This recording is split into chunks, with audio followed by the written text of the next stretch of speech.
I was in 11th grade and life hit me hard. So my stepdad is a drug dealer, which I knew, but he tried to hide it from me.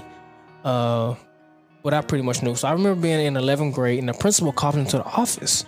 He said, Ryan, come to the office. No, we need to talk. So I go to the office like, I didn't do nothing today to get in trouble. Like, what you called me for? She brings me to the office and she turns on the news. And it's my mom. My mom at the time was working for Carter, the bus station here. And the FBI is pulling her off the bus. And I'm like, what's going on? So she said, the principal say, I think you need to go home. So I drive to my stepdad. He had a office building on Brandon Road. So I go there, and I don't know what's going on yet. So my mom is currently in jail at that time. And I look out the window, and I see my stepdad drive by. He going towards the tunnels. And about 10 seconds later, the whole building is surrounded by FBI agents. My name is Ryan Martin, and this is the Time Rowland Podcast.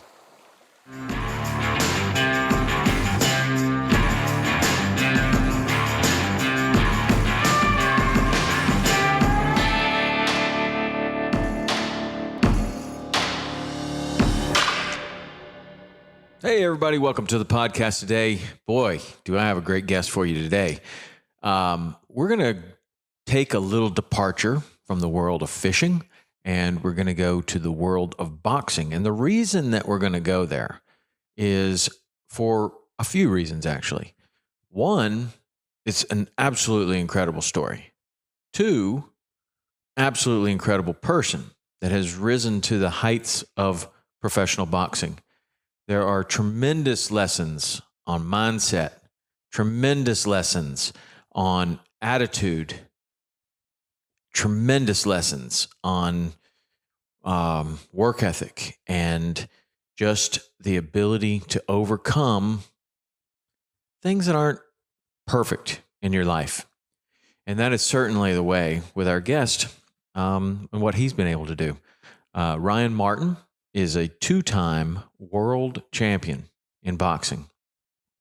He has had an incredible amateur career and fell short of the Olympics and then won 2 world titles. And he, that sounds like, wow, man, what an incredible career. But there were also lots of things that weren't perfect in his life. In fact, he came from a real tough upbringing and real tough childhood for all kinds of reasons that you're going to hear. So whether you're a boxing fan or not, whether you're somebody that likes stories like this or not, this one is absolutely incredible. And the lessons can be applied to so many different things. So if you want to be a fishing guide, you want to be a great fishing guide, you want to win fishing tournaments, you want to do something else in your life, you want to follow your passion, man, Ryan has a story. He's got a story that you should listen to, and it is absolutely incredible. So I really hope that you enjoy it. I really hope that you stick around through the whole story, because there are so many great, just incredible golden nuggets of information in this podcast with Ryan Martin, two-time world champion boxer. All right, here we go. Ryan, what's up, man? Nothing much. Hard workout. Ready to dive into it. Ready to get to it. Right on. Well, I usually, when I do a podcast like this, I have a lot of time to do a lot of research on somebody. So in this situation, our friend Ted Alling put us together. Yes. And I haven't had that much time. So this is going to be a good opportunity. We had an opportunity to get to know each other a little bit this morning. Been working out since 5 a.m. It's about 9 now. And I appreciate you coming. That was a good workout. I'm pretty sure that your heart rate didn't get over 130 beats per second. Actually, it was a good workout. I loved it. I love getting up early in the morning and getting after it. And hopefully I can come back more and come back anytime. Share the workout with you. Yeah. More. I'm looking forward to it. Yeah, you can come back anytime. I'm going to have to figure out. Our heart rate was at like 185, and I'm pretty sure that yours was about 115. About 160. Right. So to bring people up to speed, the reason why his heart rate didn't get over 115 beats per minute is because you are a 2-time world champion boxer. Yes. Right? Yes. I'm my whole life has been dedicated to the sport, and it's just what I love to do, and I work extremely hard. So there's no way you become a world champion without working extremely hard. Exactly. And there's no way you repeat without doing that. Exactly. You have to put your all into it. And just like anything in life, you have to put your all into it. You can't half-ass anything. So tell me your story, man. Let's catch up a little bit. So all right. So my story's pretty long, but I'm gonna We got a lot of time. So I started boxing when I was 8 years old. My older brother did it before, and he was babysitting me one day, and I was living in Highland Park area, and he went to this boxing gym. He took me, and the first day I went there, I started sparring, and I busted this kid's nose. And boxing, I felt like just grabbed me. I didn't feel like I chose the sport. I feel like it just took me, and I happened to be so good at it. And I think what really grabbed me was the independency that it brung, the core values that it brought to me, and introduced me to things as a young kid. And like what were those core values? The disciplines of working out, being on time, being on schedule, and just relying on yourself. Like, you gotta get this done no matter what.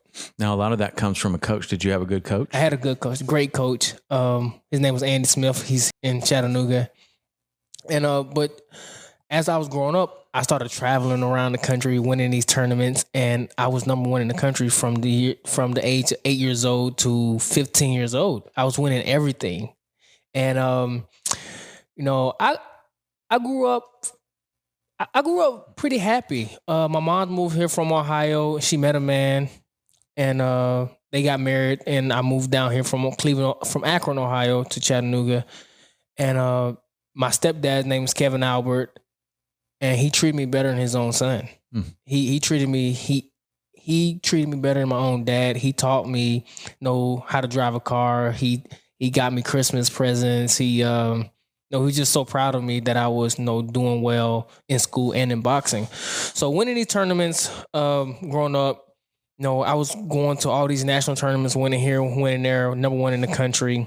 And so the age of 16 come around, and the Olympic year come up to 2012 Olympics. So that's my only goal in life at this point, was to make the 2012 Olympic team. And I was in 11th grade, and life hit me hard. So my stepdad is a drug dealer, which I knew, but he tried to hide it from me. But I pretty much knew. So I remember being in 11th grade, and the principal called me to the office. He said, "Ryan, come to the office. We need to talk." So I go to the office, like, I didn't do nothing today to get in trouble. Like, what you called me for? She brings me to the office, and she turns on the news, and it's my mom. My mom at the time was working for Carter, the bus station here, and the FBI is pulling her off the bus. And I'm like, what's going on? So she said, the principal say, "I think you need to go home." So I drive to my stepdad. He had a office building on Brandon Road. So I go there, and I don't know what's going on yet. So my mom is currently in jail at that time. And I look out the window, and I see my stepdad drive by. He going towards the tunnels. And about 10 seconds later, the whole building is surrounded by FBI agents. That you're in? The building you're in? The whole building is surrounded by FBI agents. But your dad's not. He took off. Yeah, he took off. He didn't stop. So they come in, big old rifles and everything. They come in and they take everything out the building. I'm 16 at the time. They take everything out the building. And come to find out, he's being indicted. Wow. And so I remember going to school, and FBI trucks followed me to school, followed me to the boxing gym. And he took care of me my whole life up to this point. And that's when, at that point, money just stopped for me. Like, my whole life just flipped. So I was going to school one day. I went to Central High School. I'm driving to school one day, and I stop at Sonic one of the restaurants on Highway 58, and a man comes up beside me and he hands me a wad of cash. And I didn't even know this man at this point. He had a hat on, he cut his beard and everything. It's my stepdad. He said, "Son, I love you. You probably won't see me for a long time." Last time I saw him outside of bars. And so at this point I was going to Central High School, but we was living in Hickson. And I remember coming home and we had no electric, no food. My mom was like scared, super scared. She's out her mind. And I remember having to like sleep in the car, like to charge my phone, still get up and go to school the next day. And that's when I decided, suck it up. I gotta get stuff done. So it's time to go to fight to make the Olympics. So I fly to Denver, Colorado, and my first fight, I'm fighting, to represent the United States in the Olympics. Now, wait, before you go there. So you're having all this trouble in your life, and is somewhere in the back of your mind like, I should be training for the Olympics, or this is an opportunity for me to get out of this situation, or where was that thought for you? At that point in my life, I don't think I had no thought process as, I really don't know my thought process. But was your coach kind of like, "Hey man, we got the Olympics here"? No, like where were you just kind of... Everything was weary at this time. I'm struggling in school. Cause like I had no guidance at this point in my life. Like my mom didn't care if I went to school. Like she was so shook. Like she wasn't a mom anymore. Mm-hmm. She was not a parent anymore. Like it was me on my own. Right. So at 16 years old. So I'm getting ready to go to the Olympics. I'm still training, but not as focused as I would be because I have no money, no electric, no food. You familiar with the YCAP? Yeah. So I used to go to the YCAP and take canned food and eat canned food, for dinner. Now tell for people that aren't familiar with it, what is the YCAP? So YCAP is the program that I didn't go through the program, but I was always around the program. It's a program that helps the inner city kids, with boxing, after school program, mm-hmm. Great for keeping kids out of trouble. And 1,001 kids went through the program that I'm friends with, came through this program. So it's a great deal that they do for the community. But I was taking canned food from the YCAP to feed myself. And so I go out to Denver, and my first fight, I fight a guy named Robert Easter. And he beats me 13-9. And from that point over, I thought my dreams was crushed. So I come back to Chattanooga, and reality hits me even harder. Now I got to figure out how I'm going to survive through life. So the Volkswagen plant had just opened somewhere around that time. So I got a job at Volkswagen in a factory plant. I'm just graduated high school. So I think I'm 17, 18 around this time. Graduated high school. I didn't even go to my graduation. I emailed my principal, say, "Hey, can you email me my diploma?" As I got my diploma in the email. And so I started working at Volkswagen, and 12-hour shifts. 12-hour shifts, sleep 12 hours. It was like repeat. And one day I just sat back in my chair, and I was just like, no, this can't be it for me. And I got to get back in boxing. So I jumped back in boxing. So you weren't training at all? I wasn't training at all. I was just working and, trying to figure out what I'm going to do. Staying in any kind of shape or anything? I was still in decent shape. I was just so lost in life at this point. 12-hour shifts on, 12 hours off. There's not a lot of time to... Not a lot of time to do anything. Right. I was sleeping. And it was swing shift. So, it'd change every, 2 days. I was still living with my mom at the time. She was still going through her trials and tribulations with the court system. So in the midst of that time, it was time for sentencing. My stepdad turned himself in, and he ended up getting 26 years. Wow. My mom ended up not serving any time. She got off or whatever. So what is it that they got in trouble for? Selling crack cocaine. Allegedly. Crack cocaine. Okay. And that brought the FBI, so it must have been a pretty big operation. I think it was like 9 people involved from Atlanta, Memphis, and Chattanooga. So it was a pretty big deal.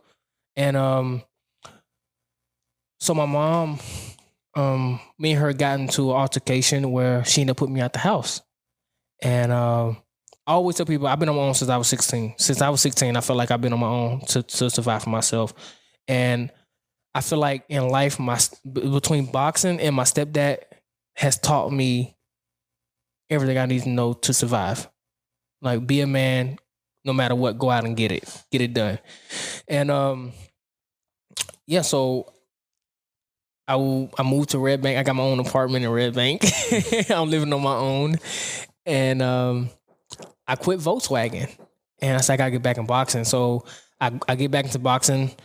I win a tournament. And then, I worked at Smoky Bones too. I worked at Smoky Bones. I remember walking from Hickson, Tennessee to the mall area. Mm-hmm. I walked. Wow. That's a long walk. That's like 12 miles. That's a long walk. And I did it repeatedly. Like, I just had to do what I had to do to survive. And I ended up started cutting grass in Hickson. I was cutting grass in Hickson for $20 a yard. All right. So, and one day it was September 9th. I remember September 9th, 2013. I get a phone call from New York City. I don't know anybody from New York City, not one person. So I declined the phone call, and I get the number calls back, and I decline again. He leaves a voicemail. It's 50 Cent. He leaves a voicemail. He said, "Hey, yo, it's the Kid 50. I heard a lot about you. I looked at some videos. A lot of people are talking about you. Call me back and I'll see if we can get a deal done." So did you think that was fake? I thought it was fake. Of course you did. Yeah, I was like, it's no way that 50 Cent is calling me. So my girlfriend, I ran to her and I showed her the voice message, and she said, "Call him back." And then also I went to my coach, and he didn't believe it. So I ended up calling him back, and he was like, "Hey, I want to fly up to New York, so we're going to sit down, see if we can get a deal done, and so you can start professionally fighting." So I'm like, I just went from cutting grass for $20 a yard to getting on the phone with 50 Cent. Like, something, I got to do this. So before I called him, after I called him back, I went to my coach and I said, "Hey, I got an opportunity to turn professional. What do you think about it?" He told me no. He was totally against it. Why did he? Did he not think you were ready? Or? No, he just. So Chattanooga isn't a big boxing community. Mm-hmm. So if somebody doesn't know about professional boxing or don't know that industry, you pretty much gonna shy away from it, I guess. And but my whole life has been around boxing. What else? Like, I dedicate my whole life to the sport. What else am I going to do? Mm-hmm. School wasn't my biggest thing because I dedicated my whole life to boxing. In school, at Central High School, I was loved at Central High School because I was winning all these tournaments. I love Central High School, but they sucked at football and basketball. Right. And wrestling. Yeah, and when I was on the news, I always shouted out my school and everything, and they loved me for that. I was winning everything. When I seen everything, I was winning everything. And the mayor gave me proclamations and rewards. The last mayor, I can't remember his name. Littlefield. No, before that. After that. After Littlefield? Yes. Andy Burke? Yes, Burke. Yeah. He gave me, I met him multiple times. He always said good things about me. So, yeah. So Andy Smith, they didn't believe in professional boxing at this time. So I had to make a choice. I flew to New York and I sat down with 50 Cent. In Manhattan, we sit down in his office, and his office is about the size. Well, his office is pretty big, but we had a table like this, and he slides me some money. It's like $25,000 or whatever. I just went from making $20 a yard, so I'm going home with maybe $60 a day. To versus 25 grand right here, and I had no representation, no lawyer, no anything like that. So I signed a contract. It was a 4-year contract with extensions. If I did this, I did that. It extended 2 years each time I did it. So this 4-year contract ended up turning into like a 10-year contract. With no way to get out. So I accomplished everything, and 50 Cent gets in trouble, like some kind of legal trouble where some woman was suing him for putting out a sex tape and stuff like that. Yeah. And I just started making money. Not enough money to, to retire or anything, but I just started making money, more than making $20 a yard. So he filed bankruptcy. I'm included in the bankruptcy. And I'm calling 50 Cent. I'm texting him and say, hey, can we work out a deal to where you let me go so I can move on my career? I don't have money like you have. You can sit here and do this. I can't. I have to, continue what I'm doing and make a living. And months go by, I heard nothing from him, no communication at all. And this is a man who is my promoter. And we had an open communication. Like, I talked to this guy for years every day.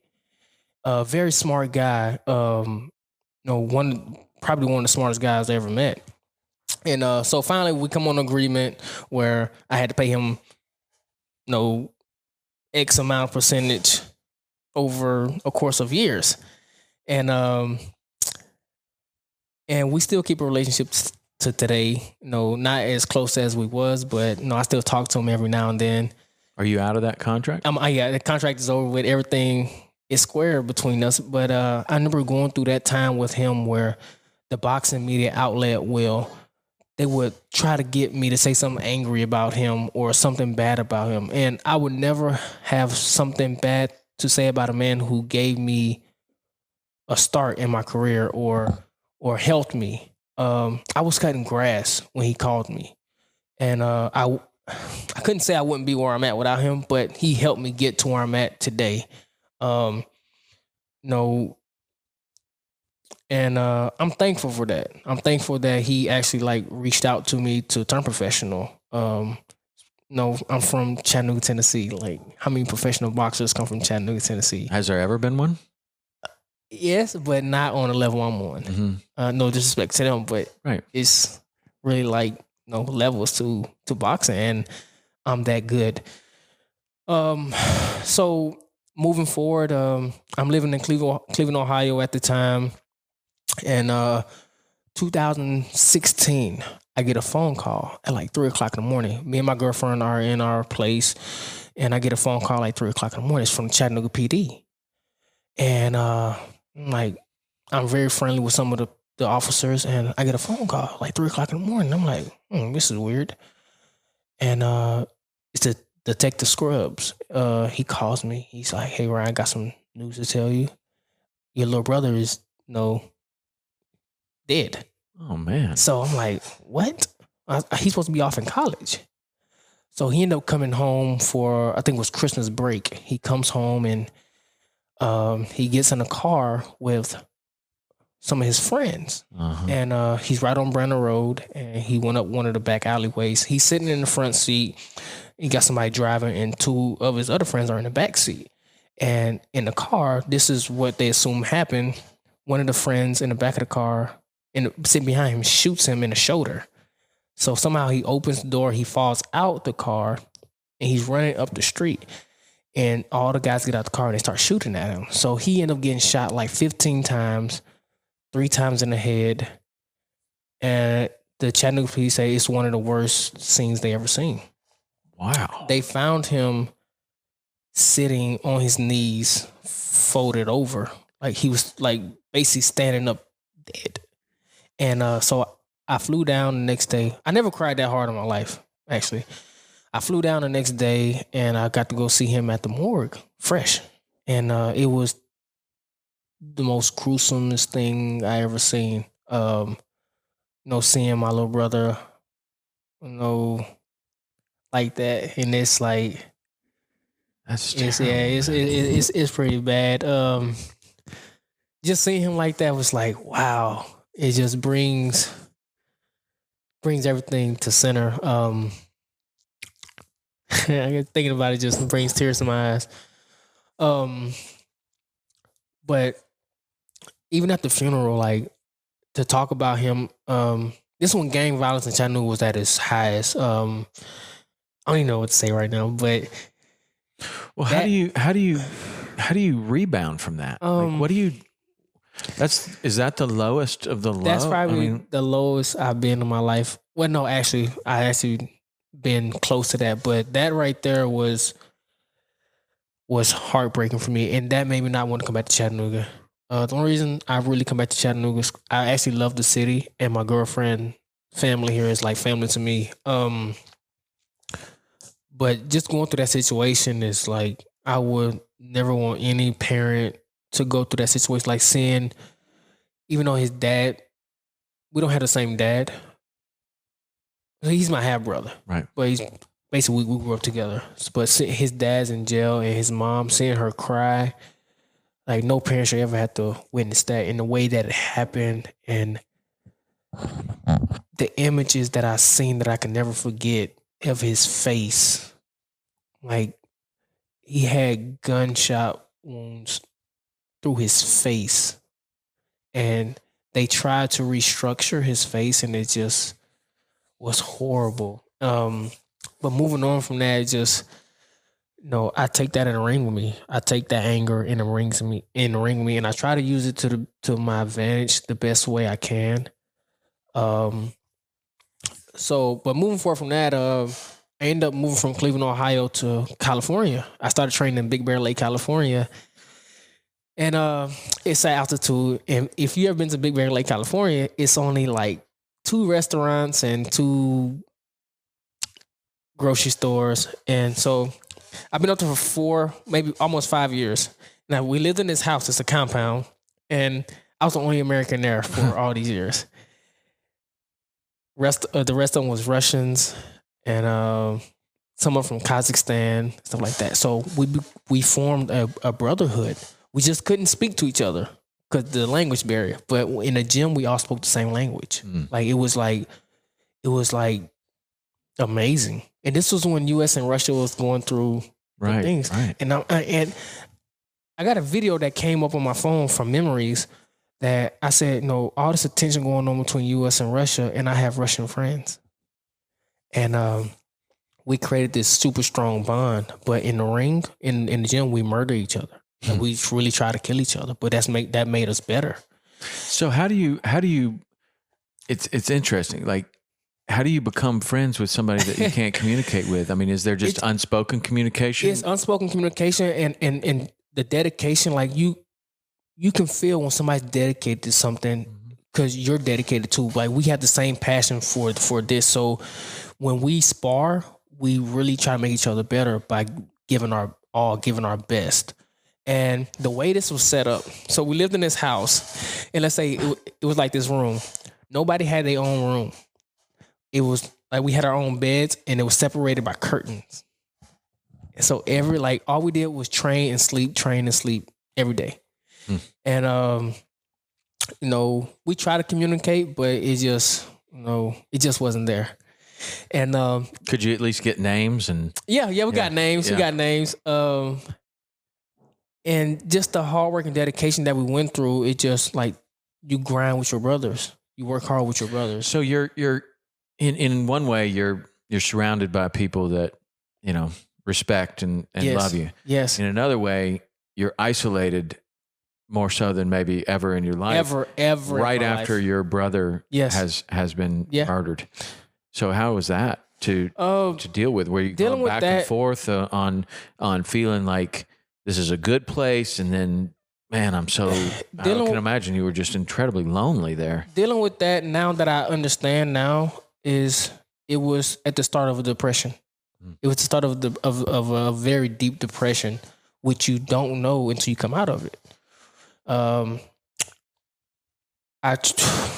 was talking to a therapist, but not strongly because she was based here in Chattanooga. So we would get on the phone call every Sunday. And some Sundays I just didn't feel like talking. Like I'm not a very open person. It takes a while for me to talk about my feelings because I like to think about my feelings before I speak. And so in the midst of this time, I'm still fighting. I'm still trying to, live my life. And so at this point, 2018, the biggest fight of my career, I'm fighting the champion in Scotland. And his name is Josh Saylor. And the most money I'm making, the biggest fight of my career, you think everything will be going smooth. This is the worst time of my career because I'm in a depression. I don't know it yet, but I'm in a depression. So, and I'm by myself in Big Bear. My manager doesn't come and see me. I have no friends come and see me. I'm just there. And I fly to Russia. With the Russians and all those people? Everybody's up there, but nobody else? Nobody knows. Like, even my coach, he knew something was wrong, but I didn't have that relationship with my coach to where I could talk to him about certain things. I just always went to the gym and I just did my work. It was like I was going through the motions. Mentally, I wasn't there at all mentally. Mm-hmm. Physically, I was ready. Mentally, I was gone. So I fly to Russia. I do the whole media thing. I come back to Big Bear, train. So fight weeks come up, and I'm trying to get myself ready. So I remember laying in bed, and I call my girlfriend, and I say, I don't think I can do this. And my girlfriend's tough. She's like, what you mean you can't do this? You already did this. You already signed a contract. Get it done. So she didn't really know what was going on with me either. So I'm like, okay, let's get this out the way.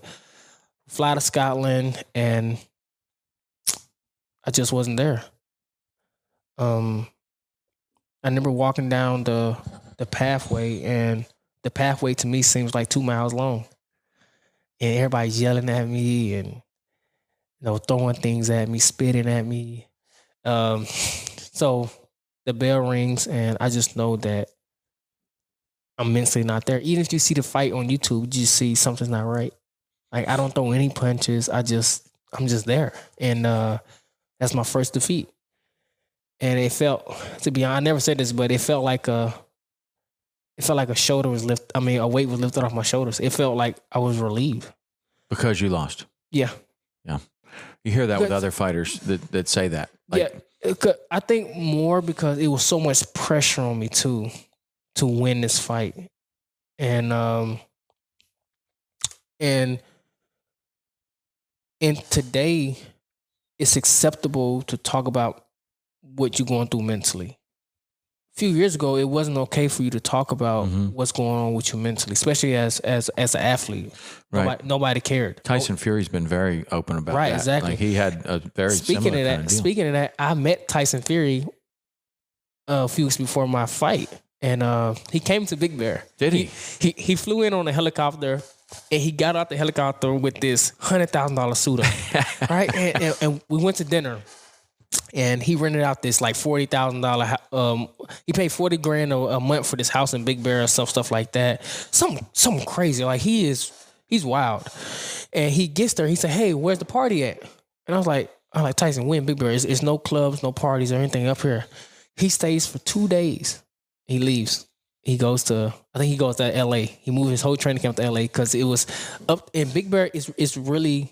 You're locked in. It's nothing up there at all, and you get stuck up there when it starts snowing. You can't go down.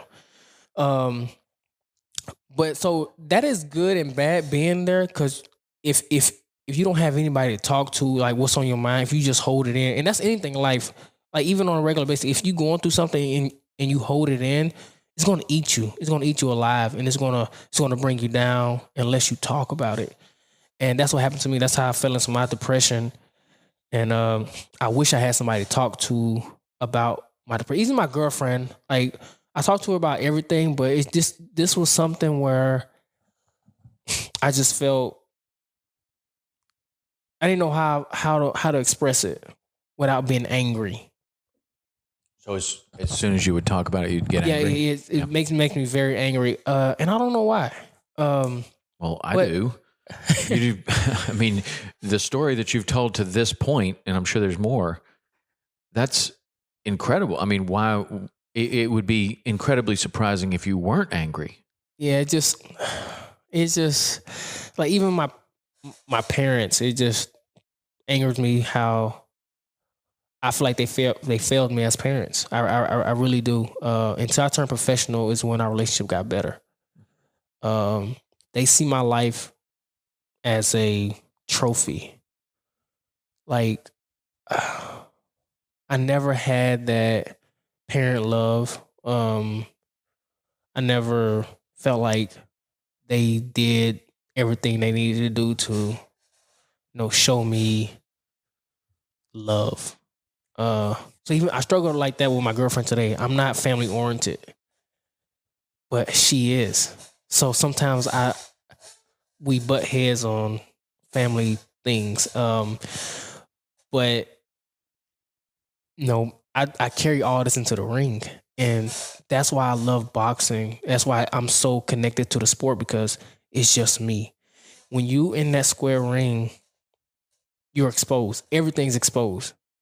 Like, you can't hide anything. All eyes are on you. And the man across from you is probably going through the same thing. Boxing is a poor man's sport. Boxing is two gladiators fighting for survival. And that man wants to kill you.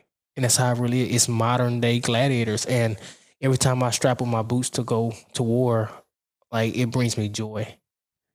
It's like when I step in that ring, everything outside doesn't matter. But that's a lie. It does matter. Because if I go into the ring thinking about outside things, I'm unfocused. And it's going to show. It don't matter if it's going to show from round 1, 2, 3, 4. It's going to show between those 12 rounds. Something's going to show. So one of the things that I like to get stories about, like yours, is that your story is extreme. And then what you do is super extreme. So if you can explain the way that you stay focused and you can put all of this other stuff aside, the regular person can learn how to put little minor things aside, right? Like, you've got really, really major things that you're putting aside to get in that ring and stay 100% focused. And at that level, the tiniest bit unfocused, right, you're knocked out. Yes. Right? Yes. So how do you do that? Honestly, I never been asked that question before. How do I do it? Boxing just brings me joy. It just, my whole life's been dedicated to it. And, I would say my girlfriend is my shield. She tries to take all the distractions and bottle it up until after the fight. So no matter what's going on between me and her or whatever, if let's say my mom called and, like always, she needs something, she will hold it in until after the fight. And I really appreciate that she does that, because she knows that how important this is for not just me, but her. This is how I make my living. This is how I want to support my family. So staying focused is 90% of the boxing game. It's only 10% physical. Everybody at the level I'm at can fight. Everybody. It's who has that mental toughness to overcome when you're hurt, when you're down, when you going through things outside the ring. And just recently, it become okay to pull out a fight because you're going through a tough time mentally. If it was okay 5 years ago, I'd be in a different position. I could have got help. I could have talked about my things I was going through. And still today, people really don't know my story. Because even before then, I'd be like, of course, we know everybody go through things in life. Everybody. It just matter how you deal with it and how you come out of it. But the thing I like to do when I'm in Chattanooga, because I went through these things, even as a kid. I grew up in Highland Park before it was what it is now. And I grew up around gangbangers and bad situations. And my whole life I was taught what not to do. I was never taught what to do.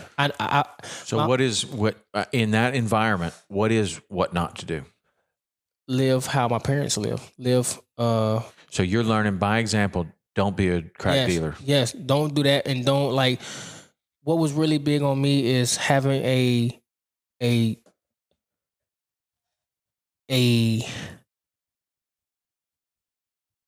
mom and dad, having two parents in the same household, having a marriage, like a marriage that I can view that I want to be like. I never had that.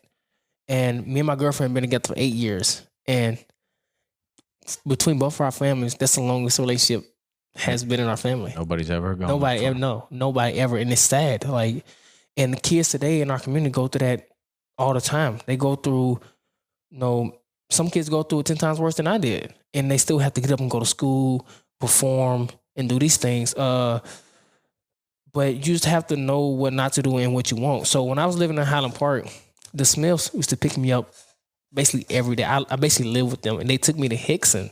And Hickson to me was like Miami. Like, it was like a different world. And it was just a couple miles away. But that changed my life because I got to see something different. I got to see a little bit of success. And that's why I gravitate to boxing so much. If I can do good here, it can change my life. It can alter, it can break the family curse. It can break the chain. Not the curse. Yeah, the chain. It can break the chain. Like, and so many people are living in a cycle. Mm-hmm. I have friends who mom got pregnant at 16. Their daughter got pregnant at 16. Their daughter gonna get pregnant at 16. And it's true. So what does that look like to you? Let's just say that you break the cycle. Let's say you break the chain and you can blue sky it. What does that look like to you? Meaning, how would you mean? How does it look like to me? How do you want your life to be? How do you want to break that chain, and what life do you want to live? I want to live a life to where I'm setting my kids up for a better life, that they don't have to go through things that I went through. That's one of my biggest goals, and personally to me, is to give my kids a childhood that I never had.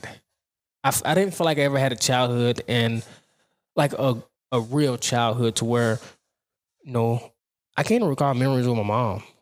All I can remember is me taking her to dinner. Like, it's just, some kids, your childhood should be a childhood, no matter what. Like, a child should be able to enjoy itself. And, it's just so much that I want to do for my family that I didn't have. Being family oriented, I want to be family oriented. I want to have my family close, but how do you do that if you never had that example?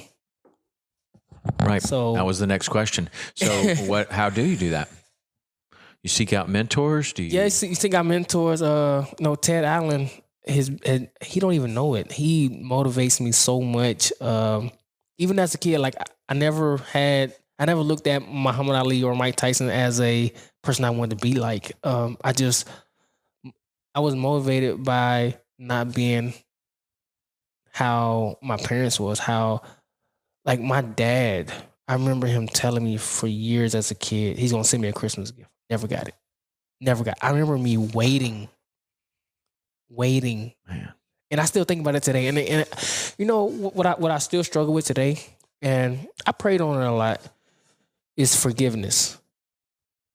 And some days I feel like I can forgive, and some days it comes back. And it's with my parents. Like, I really remember waiting for gifts from my dad. We talk now more than ever. And I know why. I really do. Why? Because I'm a professional fighter. And he's proud of that. And, when I was an amateur, I had 222 amateur fights. Guess how many my parents came to? 0. About 2. 2. Yeah. 2. Guess how many professional fights they've been to? Every one of them? Almost every one of them. Yeah. Do you fly them out there? No. I get them tickets. Some of these are in Scotland and other places? Yeah. They come to the really big ones, and they are my parents, and I give them tickets, and these tickets aren't cheap. So for one story, so I had one of my big fights in Vegas. Tickets was like $25,000, right? I don't get tickets. I had to pay for tickets. I fight and I watched it in the back. But this event was Triple G versus Canelo. Oh, wow. One of the biggest fights of the past 10 years. So tickets was $25,000 floor seats. So the promoter gave me a discount so I paid like $5,000 for each ticket. I got 4 tickets. I got one for me, my girlfriend, my coach, and my mom. My mom posted it on Facebook. She said, "My son must really love me." And I was like, why would you do that? Like, me buying you a ticket doesn't have nothing to do with love. You know, you out here and I just want to, you know, get you a ticket. It has nothing to do with love. But most recently, this story right here. So during the pandemic, I only had one fight. And this fight, I felt I was so ready for it. And it was my rematch with Robert Easter, the guy who beat me in the Olympics. I'm friends with him. Even before we decided to fight each other, we had a friendship. We developed a friendship because he was living in Toledo, Ohio, and I was living in Cleveland, Ohio. So we developed a friendship. Now it's time for us to fight each other in professionals. Now I got a chip on my shoulder because you beat me to go to the Olympics. So now I'm more than ready. So my whole mindset changed for this fight. Around this time last year, 2 years ago, around this time, I found out we was fighting each other. So my mind said, I'm prepared to die. Really. Every day I went to sleep, I told myself, I'm prepared to die for about 5 months. I'm prepared to die, prepared to die, I'm prepared to die. Every day I laid down, prepared to die. So fight week comes, and we're in a bubble. So it's no crowd, no... Because of COVID. Right. It's the weirdest thing ever. I would never want to go through this again. No crowd. I had to stay in my hotel room for 48 hours. I couldn't leave my hotel room. It was awful. So fight night comes up. My security is taking me to my dressing room. And I'm typing a message to my mom and my dad. And we talk on Facebook. We don't talk on the phone. We talk on Facebook. This kind of relationship I have with my parents. And I typed them a message, both similar, same messages. And I said something like, hey, I love you. Thank you for, being my parents, and thank you for things that you've done for me. Just a real sincere message. And I send that, turn my phone off. I tell my girlfriend, hey, I love you. Thank you for being here with me. Thank you for, being who you are for me and everything. And a couple of my friends and stuff like that. And I'm prepared to die. So I go into the ring and, this is like, I'm going to give it everything I got. Like, because as a boxer, you want to go over the strategy, but this, I had so much anger in me because he beat me. Yeah. So I'm going, boxing is very dangerous. And you never know if one shot can change your whole life. And but after that, so the message I sent to my mom, this is the point of the story. The message I sent to my mom, she posted it on Facebook. Can you believe that? Super sincere message. She posted on Facebook. And I never even talked to her about it. It's just like, what do I post? How do I address that? And she'd call me sometimes and ask me for stuff. And I don't respond. Because it's like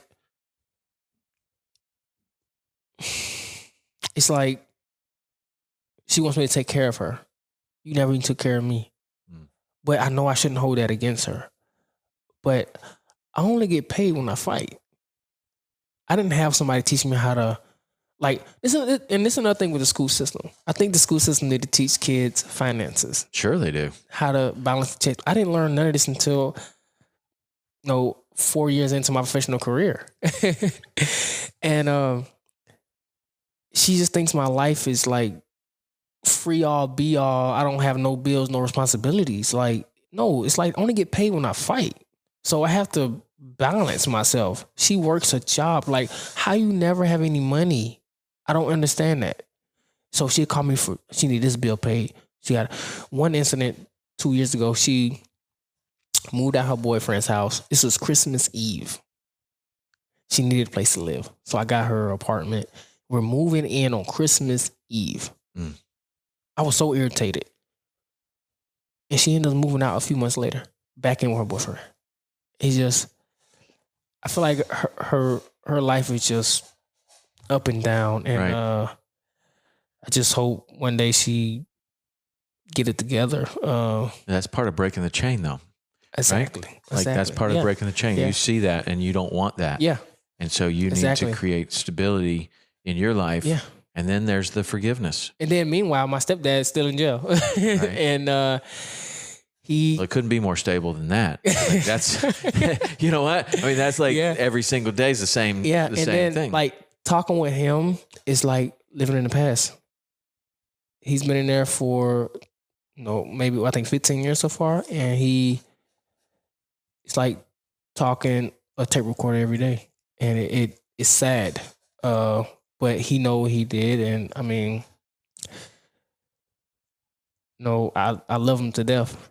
And, but reality hasn't hit him yet.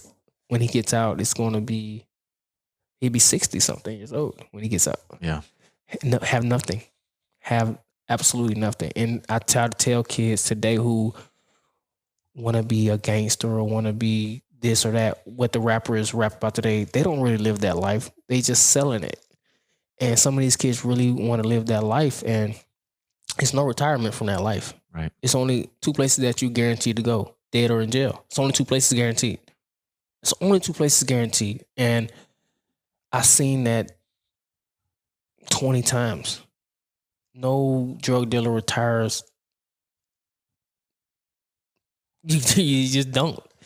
And some kids just don't get that. And but it's I mean, a larger commentary is how would they, right? Like if when you go back to like your upbringing, you're surrounded by all these people, and that is success, is being the drug dealer. That's the mentor. That's the only example you have to look for. So how would they know that there's something else? That's really where I look at it and I'm like, man, that seems like the source. Yeah. Right there is that if there's a problem or anything, usually you go to the source of the problem and maybe you can change that, which changes everything associated with it, right? So if the source of the problem is that there's not one example in a young person's life of someone not ending up dead or in jail, then how would they?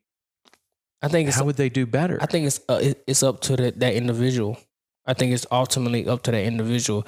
You can have all the sources in the world. You can have all the examples in the world, and we see it today. Some kids have everything they need and still choose to go left. Right. And it's just your ambition. What do you want to do with your life? I had none of that, and but I knew what I wanted. I knew that I wanted more. I knew I wanted to have something I never had or seen. Even still today, like, that's the drive that's in me. And it's just in you. It has to be in you. And and I'm grateful today to people I have around me to drive me more. It's like it's a never ending thing. Because once I think for men, once you stop striving, you're dying. Mm-hmm. I believe that once you stop moving, what is it? What else is there for you to do? And I think that's in man nature, is to provide, to lead. We're all alpha males. We're all want to be the best we can as a man. And if you don't want to do that, then... Do you think we all want to do that? Because I think select people. Select people. I don't think we all want to do it. I think some of us are just comfortable where we at. Some of us are just... And I have family members that's like that. And I just don't understand it. I just don't understand how can you be content with this. Like... And so how do you separate yourself from that? How do you take steps that leads you to a place that you want to be?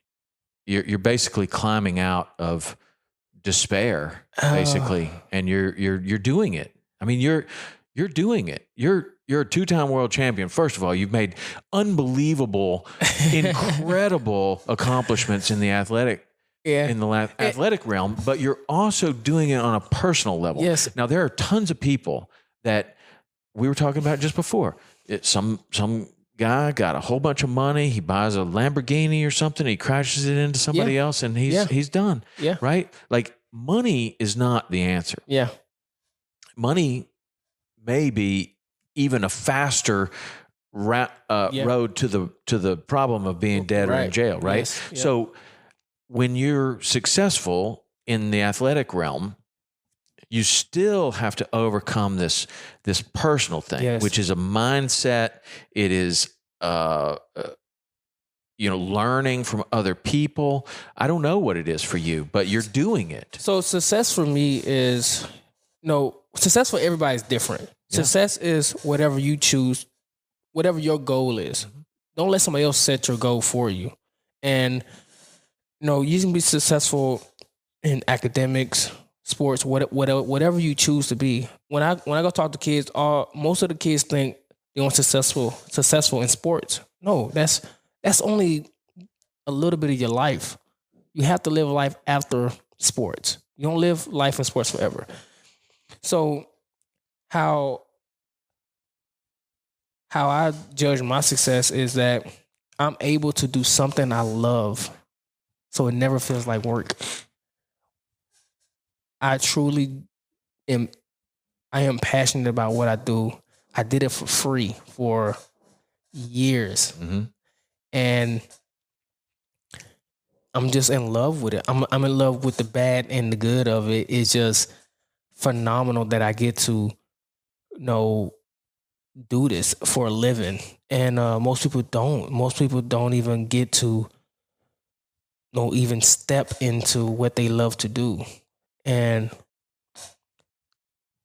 so a lot of various reasons why it's like that. But if you can find something that you're passionate about and you get to do it, no matter if it's no matter what it is, if you love it, you're successful, and nobody can take that away from you at all. No matter if you're successful at this one point in life and then it all goes downhill, you hit success. And a lot of people who don't do nothing in life are going to talk about you. They're going to talk about you when you're down. What else they got to do? And when I lost my first fight, so many people waited for years for that moment. And they're like, I knew it. Yeah. He's a bum. Yeah, he's always been a bum, and that, even though he's won 222 fights. and that drives me. It like lights a fire under my ass. It really does. Like those words, like I told you so. I never want anybody to say that about me. I told you so. I told you, unless it's like I told you he'll win.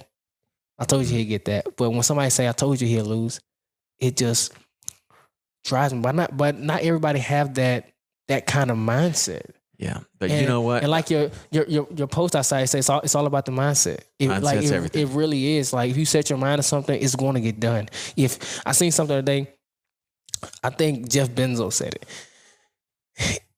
If your mindset is to clean your room in 6 days, it's going to take you 6 days to do it.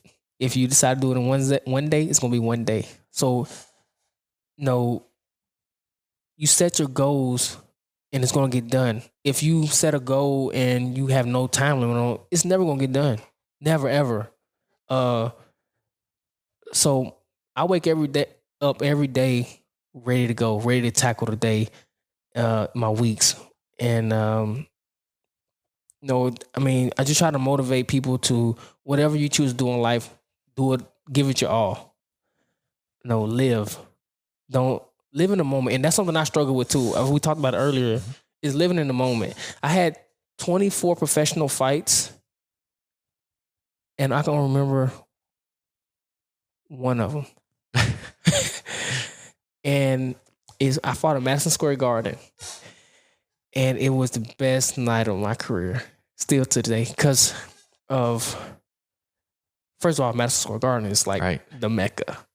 And I remember walking down my hallway and I seen Michael Jackson's name and the Beatles, Whitney Houston and John Legend, John Lennon, all these names on his wall. These people walk down this alleyway. Like, holy crap, I'm here too. I'm in a dressing room where these people sat and got ready like I'm getting ready. And I'm from Chattanooga, Tennessee. Like, I never thought that I'd be in this position. Like, I'm just doing what I love, and look where it landed me. And I remember walking out to the ring, 40,000 people screaming. The ground is shaking. And this is the only time I knew I was in the moment, because I actually said, holy shit. Like, I'm here. That's the only time I ever did that. Like, it was like an out of body experience. And I ended up knocking the guy out in the 8th round. And just the fans and everything was just so surreal. It was like, I had family and friends who came to support, and it was just amazing. It was so good that I forgot to pick up my check after the fight. It was that good. And but any other my fights, it was just I was always looking for what's next. After the fight, I'm always like, what's next? Even the media come to me like, hey, so what's next for you? And that automatically triggers me to what's next. So I'm thinking ahead, not living in the present, enjoying all the work that I put in, and enjoying my team and everybody that's around me. Like, you shouldn't live like that. You should enjoy the fruits of your labor. And right now I'm in such a good spot mentally, spiritually, that I'm like super happy. And a happy fighter is a dangerous fighter. A happy person is an unstoppable person. And just having good people around me, it takes your spirits to the roof. Even meeting you, like when I first met you, I said, yeah, this is the guy. Like, you're like, we worked out for 2.5 hours. And it's like, who does that?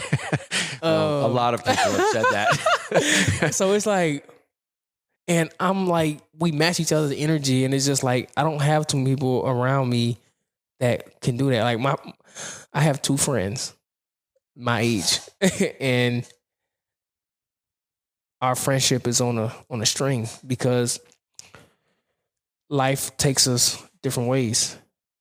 Like, these was my really close friends through high school, and kids come in, you want to smoke every day. I don't do that. I don't party. I don't hang out.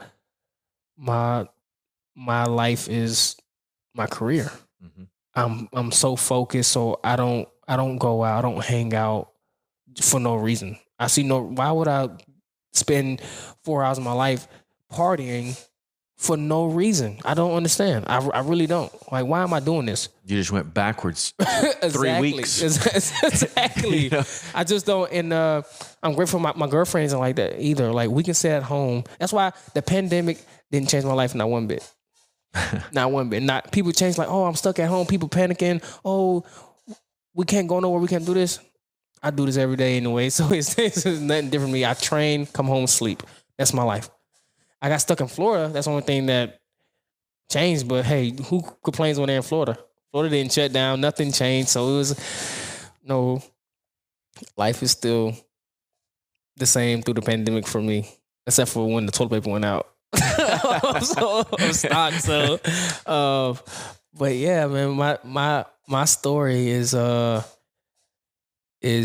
still being written. And also, you wouldn't believe this. So Tyler Perry actually somebody who works for Tyler Perry got in touch with me and about a script about like my story or whatever. It was something crazy. They reached out to my girlfriend actually, and she told me about it. So I have an opportunity to work with him on a storyline. So I'm super excited about that. And it's just, and if that can happen, man, that'll be, I don't even know.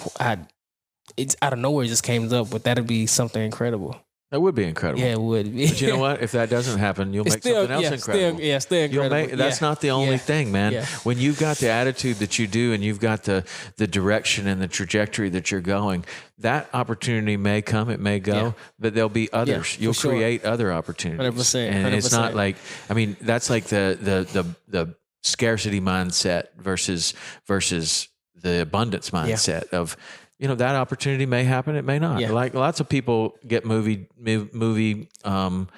people come to them with movie deals or And don't TV work deals out. or Yep. whatever, and it doesn't work out, Exactly. and that's fine, right? You're going to learn a ton of stuff in the process. If Yes. it works out, it's going to be awesome. If it doesn't work out, you're going to take what you learn and you're going to apply it Exactly. somewhere else, and you'll end up with somewhere and else. that's what life is all about: taking what you've been through and applying it for what's next.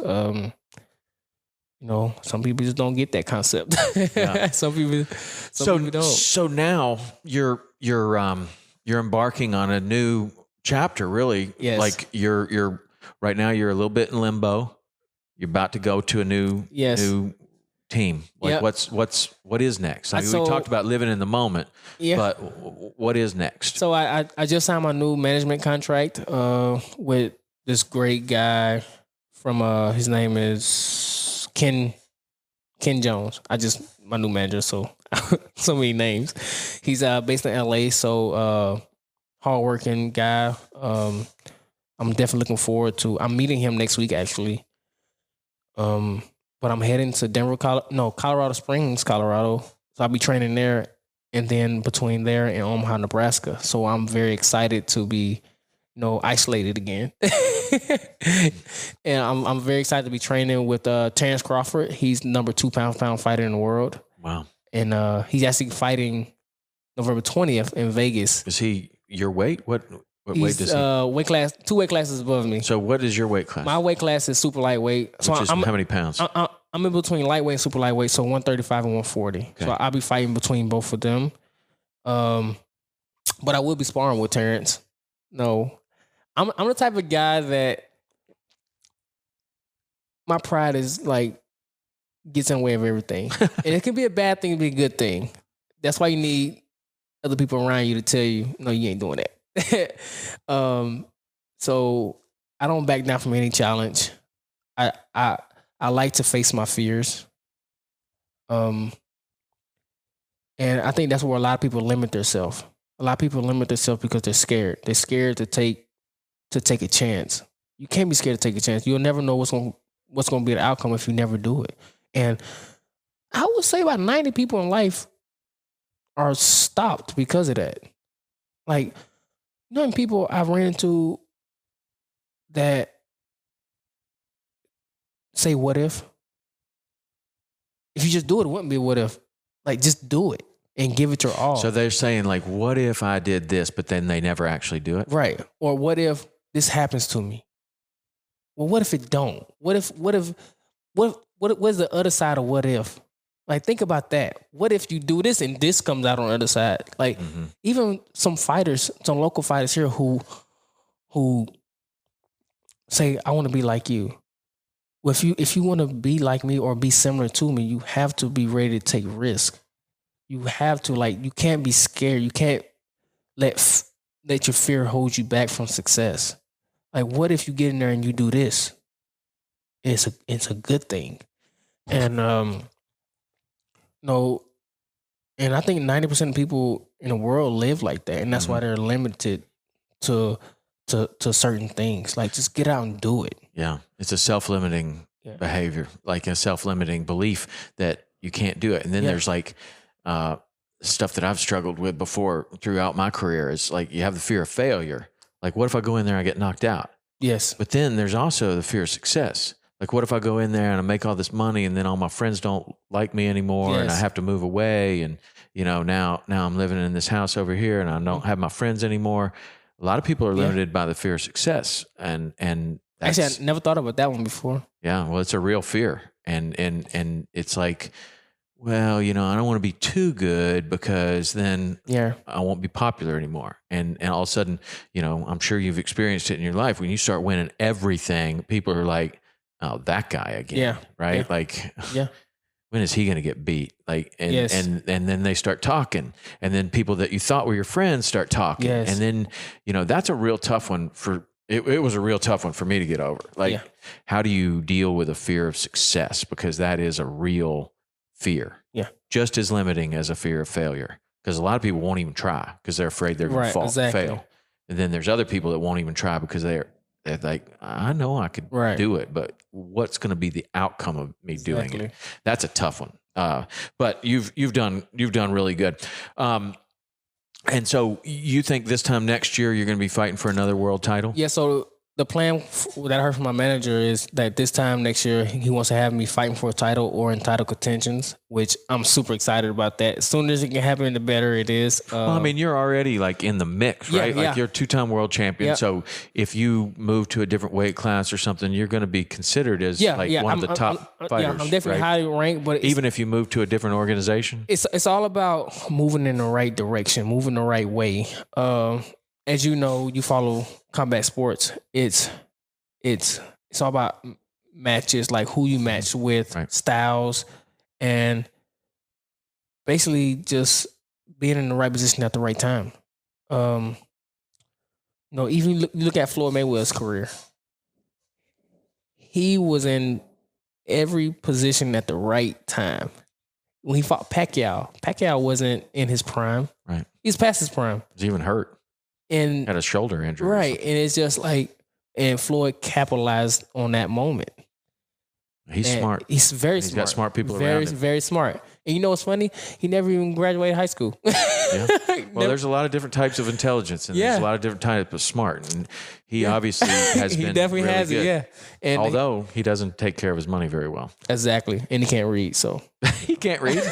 Well, he gets hit in the head for a living, but he's only been hit like 5 times. Yeah. Ever. He just doesn't have this. I think he actually doesn't even have a high school education. I think middle school he stopped going to school or something like that. So, but he makes. No, he does. He loves what he's doing. He's very good at it. He's one of the best. Him and McGregor broke every pay-per-view record there was. So it's unbelievable what those guys did. They both have done incredibly well. So this time next year we can watch you win another world title. Yeah, and actually I'll be back in the ring late January, early February.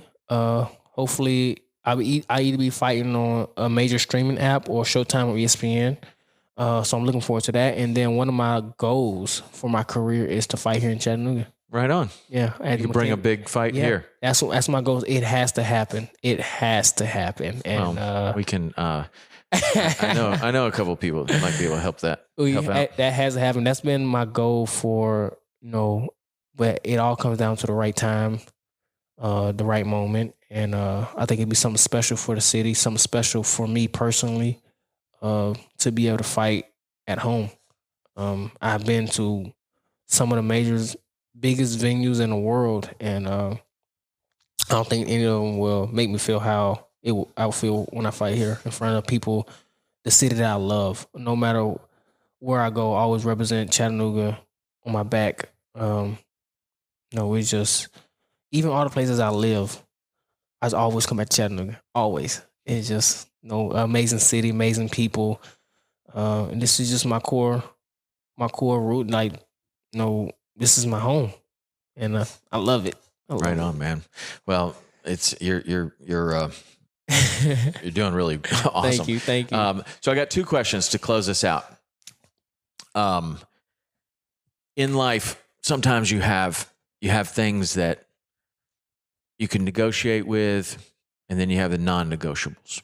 Right? Things that you're going to wake up this morning, and before your head hits the pillow tonight, this is getting done or this is never going to get done. That's a non-negotiable. Mm-hmm. No matter what factors come into the day. All of a sudden you thought you were going to have time. Now you get real busy and you say, I'm not going to do that today. But a non-negotiable, no matter what happens, that gets done. Or a non-negotiable is no matter what happens, I'll never do that. Right? Yes. What are your non-negotiables? Ooh, that's a tough question. My non-negotiables. You don't. It could be just one. It could be three. It could be whatever. Things that you just won't negotiate with yourself or anyone else on. One that I'm working on right now is if me and my girlfriend have a problem, fixing it. The other one is getting my miles in. I don't care if I don't get up in the morning and do it, it's going to get done sometime between. I don't care if I have a busy schedule during the day. Even when I'm out doing media tours, I take my running shoes with me. Even if I'm like after a fight, or let's say I'm out and I'm having a good night out, my running shoes are in the car. That's non-negotiable. I have to get it done because I actually feel like, and I was in this position before in my life. If I don't get it done, it turns into a cycle. You miss one day, you're going to miss another day. You miss 2 days, you're going to miss a third day. And I always feel like I'm behind. I hate feeling behind. I hate feeling like I need to catch up.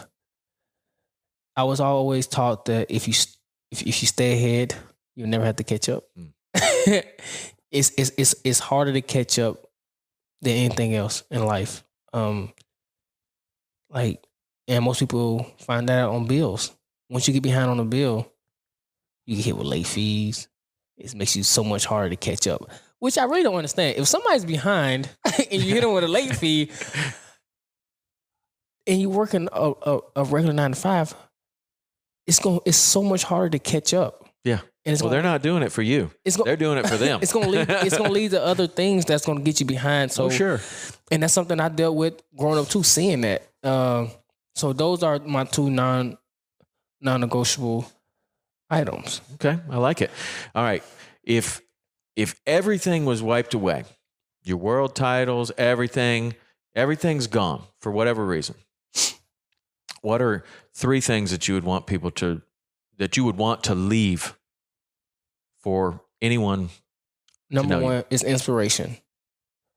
Does that count? Yeah. Absolutely. I want to inspire everyone. Like, no matter if you're older than me, younger than me, I feel like I can connect with everybody. I can give anybody motivation or inspire somebody to go after a new goal, go after an old goal, to change, to put an imprint on someone's life somehow. Maybe being the warrior they never could be. And being a good parent to my kids and just leaving a legacy. I don't care if it's to the public, but to my kids. And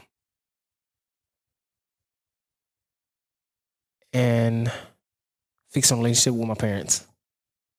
That's one of my goals that I struggle with, and I'm on teeter-totters with it. Like, how do I do that? I don't even know if my parents are open to that. And I talk about this often with my girlfriend. Like, how do I address my mom to go with me to talk about the things I want to talk about? Would she be open to that? I don't know. Would she be defensive about it? 100%. How would I react to her being defensive?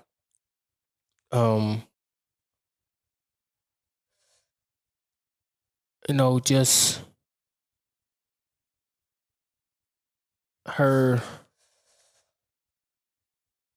having better memories of her, like,